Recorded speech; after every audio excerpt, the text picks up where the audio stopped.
May mga bulong na hindi na raw uusad ang impeachment case laban kay Vice President Sara Duterte. Dead on arrival daw. Kulang daw sa boto. Tapos na bago pa magsimula. Maging ang Pangulo, tila nais ipakita na wala siyang kinalaman o kagustuhan dito.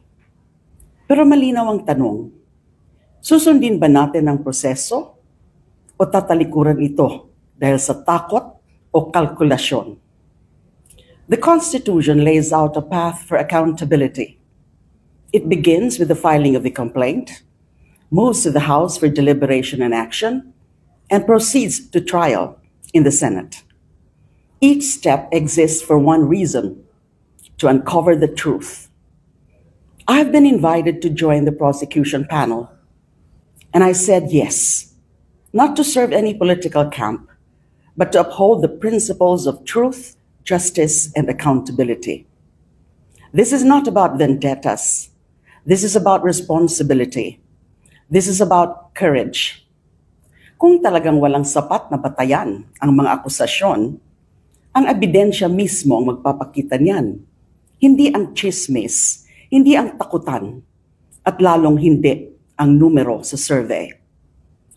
To abandon the process is to abandon the people who still believe in the promise of justice. It tells every Filipino that those in power are beyond reach and that accountability is optional. But we've seen this before. We know what happens when process is ignored, when truth is silenced, when the powerful are shielded from scrutiny. This is how impunity begins. This is how it is sustained. And this is how a nation forgets. We cannot allow that to happen again. Not on our watch. Panahon na para muling itindig ang saligang batas. Panahon na para igiit na katotohanan ang dapat maging pundasyon ng ating pamahalaan. Let the case be heard. Let the evidence be tested. Let truth rise as it must, as it will. We have been here before. We refuse to repeat the sins of the past.